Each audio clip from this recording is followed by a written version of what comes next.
This YCN segment is brought to you by Echo Communications, a digitally integrated commercial printer.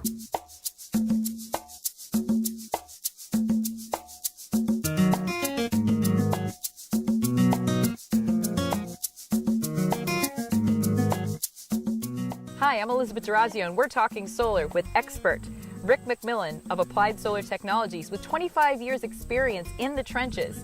He's seen trends come and go, but he can tell us what works best for our house. Rick, what does Applied Solar do? Applied Solar offers various solar systems. We do grid tie battery backup systems, which many installers don't do, which allows you to have power when the power is out with the utility, versus a grid tie system, which we also do, but grid tie, which is 99.5% of the systems out there now, do not operate if the power goes out with the utility. So a lot of people have backup generators. You could also not have a backup generator of sorts and have a solar backup generator. So your power would work, and at nighttime the batteries would store energy for you to use. It's totally silent. It doesn't need maintenance. And that's a really good option. That's what I have at my house. Yeah, because generators have their pluses and minuses, but another thing solar can do also is you can do hot water heating. Yes, yeah, we can do hot water heating. I have an evacuated tube hot water system on my house, so that heats my hot water, which is typically stored in an 80-gallon tank. I have 120 just because I can. So yeah, we never run out of water, and that's heated by the sun. That's one of the older technologies. There are people out there that have had systems installed 35 years ago that I speak to. And they're proven. They are, I say, are you interested in a new system? They're saying, no, this one's working great. We're all set. So if you were to meet someone and they said, I don't know if I can go solar, you'll come out to their house and actually do a realistic plan as to what their site can achieve with solar. Yeah, siting analysis is really critical.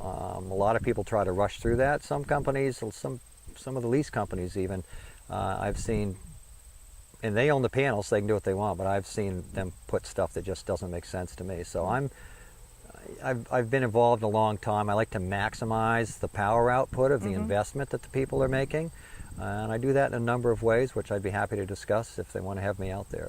And I like the way here at Beach Hill Farm you actually work the panels into the architecture of the roof. So it's not necessarily we have to have array outside, we could have it on the roof, or you can help find the perfect place on the property to get us the maximum exposure. Yes, in this case, we had numerous conversations before we came up with the design that we have here.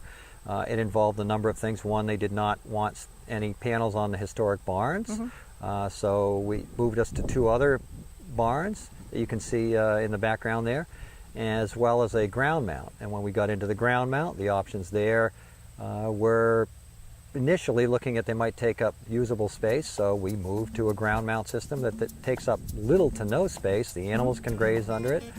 They can park equipment under it. So each site to me is different. One size does not fit all with solar. I am not a cookie cutter kind of guy. I mean, I like to optimize everybody's system, and every design to me is different.